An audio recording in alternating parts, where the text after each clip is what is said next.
We appreciate your willingness to spend your day today serving as a site safety observer on our building site. This is a very important part of our safety process, which is key to the success of our building program. We're going to spend a few minutes in this video describing the Site Safety Observer role and explaining what we hope you will be able to achieve. First, we will describe the role of the Site Safety Observer.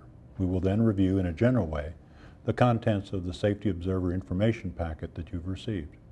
We'll explain a few things about our fall protection program and your role in assuring that this program is providing the intended results.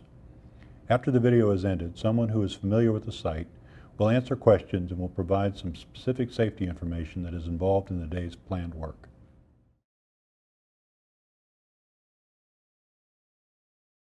You each have attended the morning safety huddle with the house leader, the volunteers, and the home buyer family members on your assigned house.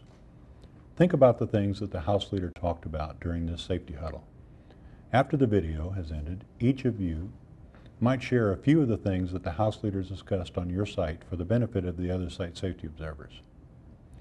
Your role today is best described as coaching. You may have done this many times before, or this may be your first experience in this role. Either way, your role is to monitor the way equipment is being used on the site and to be aware of the way in which the work is being performed. If you notice conditions or behaviors that place the volunteers or others on the site at risk, your role is to raise the awareness of the people on the site about what you are observing and work with the house leader and crew leaders to adjust the conditions or develop a better way of responding to these conditions. Most accidents result from unsafe acts or inadequate responses to existing conditions. You have the opportunity to coach others on the site to use the safest methods possible under the existing conditions to accomplish today's planned work. In general, you will be most effective if you can address your remarks to the people on the site in the context of your concerns about the risk that you perceive, rather than specifically addressing the behaviors you observe. In this way, the volunteers will accept your remarks as partnership rather than as criticism. You'll also be more effective if you are offering to help to address the risk that you observe. As an example, if someone is working on a ladder and there's a lot of material or equipment near the base of that ladder, you could say, "I'm concerned if you were to slip on that ladder, you could be injured by falling on this equipment. If you come down from the ladder, I will help you move this material away from the bottom of the ladder. This will provide a safer setting for the work that you are doing." Another example, if you observe a volunteer working too high on a short step ladder, you could go to the storage container, select a longer ladder, and take it to the volunteer saying, "I'm concerned that that ladder is too short for what you're trying to do. How about you use this one, and I will take that one back to the storage container." The volunteer will usually respond much better to this than to the assertion that you are using the wrong ladder for that job. As soon as you can find a few minutes, you will need to read the materials in the safety handout that deal with the work that is going on today. You also need to thoroughly read and understand the fall protection information that applies to the day's planned work. This information is included in the handout. Throughout the day, you will wear one of the brightly colored mesh vests that are located in the storage container to identify you as a Site Safety Observer, unless you've already been issued a Site Safety Observer t-shirt.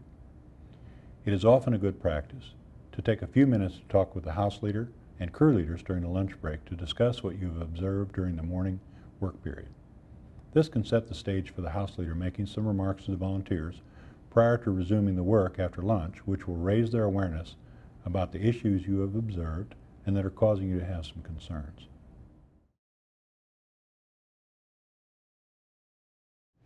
We use a fall protection process that currently does not include physical restraints such as harnesses, barricades, or safety nets. The use of this alternate fall protection process is based on assuring that the people who are working in an elevated location, which is anywhere that has the potential for a fall of more than 4 feet to a lower surface, are aware of the hazards that exist at these locations. The workers become aware of these hazards by reading and signing off on having read the fall protection training information that's posted on the door of the storage container that applies to the work that they are doing today. You have two roles in this process. The first is to assure that the people who are working at elevated locations have read the training information and signed that they have read it. This only needs to be done once per building cycle. So if someone says that they read this information 3 weeks ago, this is fine. However, if you encounter a person at an elevated location who has not read this information, they must do this prior to continuing the work. You only know this if you ask them. since you may not know the names of the people who are working to be able to check the sign-off sheet. Your other role in this process is to position yourself so that you can observe the work that is taking place at these elevated locations and be in a position to provide coaching to the people who are working about their proximity to a leading edge, leaning too far on ladders, using scaffolding that is not adequate for the load applied, or working on surfaces that are not as stable as they should be. In order to be able to serve as the spotter for this work, you must be on the site observing the work. If someone wants you to go find out about lunch, or about the delivery of more water, or to find some Sawzall blades, you need to resist this suggestion, since your proximity to the work at elevated locations is key to its success. Occasionally, site safety observers participate briefly in the work to lend a helping hand to other volunteers. While this can sometimes be done for brief periods, it is not practical when observing work at elevated locations, as this role as a spotter-observer needs to be the principal focus of the site safety observer when this work is being performed by the volunteers.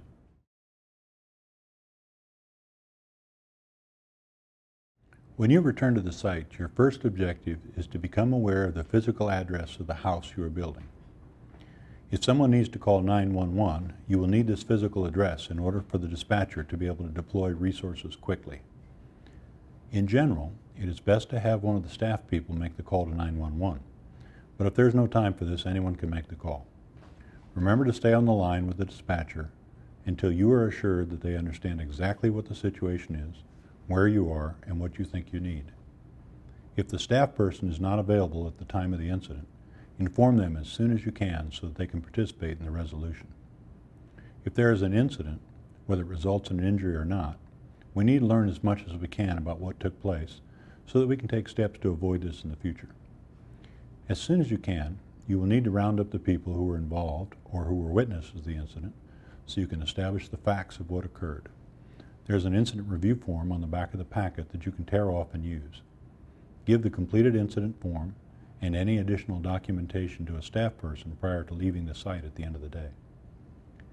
A near miss is just as important a learning opportunity as an accident. As an example, if something falls off the roof and hits the ground, it is important to learn about how this happened, whether anyone was struck by the falling object or not.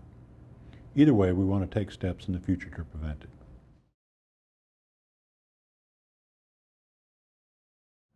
The process of providing safety coaching requires some finesse. Try to put yourself in the shoes of the person you are observing and remember that the judgments you make, even when couched in the mode of concerns for the person's safety, can be perceived as criticism.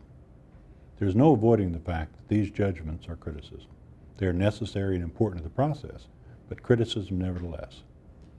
Coaches are usually not shy about criticizing their players, and yet the players will often refer to their coaches in almost reverent terms later in life. Whenever possible, share your concerns one-to-one rather than in a group. Try to be gracious and think about how you would want someone to address this same issue with you if you were the one doing the work. Sometimes people take risks because they do not have the experience to know that what they are doing is risky. Sometimes these risky behaviors are the result of bad habits that have developed over many years before the eventual injury takes place. Coaching someone with many years of experience presents a unique coaching challenge, but one that can be met successfully. Try to persuade the experienced person who uses risky behaviors that because of their years in experience and obvious capacity, others who have less experience are going to emulate them. This will usually bring the risky behavior into compliance. Many of us might do something at home that we would not approve of our children doing in the same way. This begs the question as to whether we should be doing it that way if we know it includes some risks to which we would not want others exposed. It really is the same situation with very experienced people on our site that may have picked up some bad habits over the years. Remember, if something looks risky to you as an observer, it probably is. The house leader or crew leader could be consulted. They may be able to intervene on your behalf in a more comfortable way based on the credibility of their leadership role on the site. We have very few controversies about safety issues on the site, but if they develop, the house leader can usually help you find the best answer in these coaching challenges.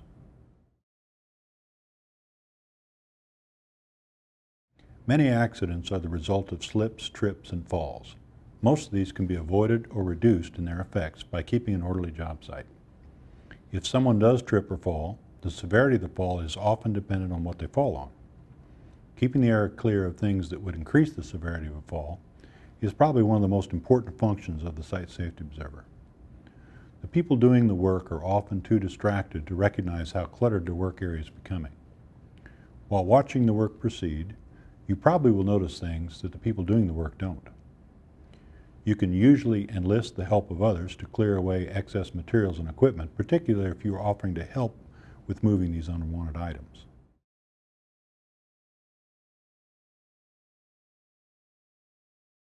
One of the functions of the Site Safety Observer is to perform safety audits on the site. This includes looking at the condition of cords that supply power to the tools and assuring that they are powered by a GFCI outlet that is known to function correctly. If you do not know about how to perform these tests, ask the house leader. Watch the way that ladders and walkboards are being used and ask the house leader if what you're observing is okay or if there is something that needs to be addressed. Keep up with the housekeeping issues. Assure that everyone working at elevated locations has been trained to recognize the hazards that exist and is using the correct practices to address these hazards. Throughout the day, conditions change on the site as the work progresses. Sometimes during the day, we create fall hazards that need to be barricaded. Remind the people doing the work to barricade these openings as soon as possible after completing the work that created the opening. Periodically, people arrive on the site after the morning safety huddle.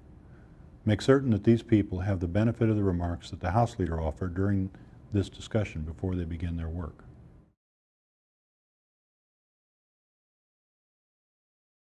Most of the people who work in this very important Site Safety Observer role have the sense at the end of the day that the coaching they provided helped the volunteers avoid risks that may otherwise have resulted in some problems. This will most likely be the case with each of you who have elected to work in this role today. Safety is very important to Habitat St. Louis, and we value your willingness to help us eliminate accidents on our work site. If available, somebody from the affiliate will answer questions and talk about some things that have happened during recent weeks that we want you to be informed about before you return to the work site.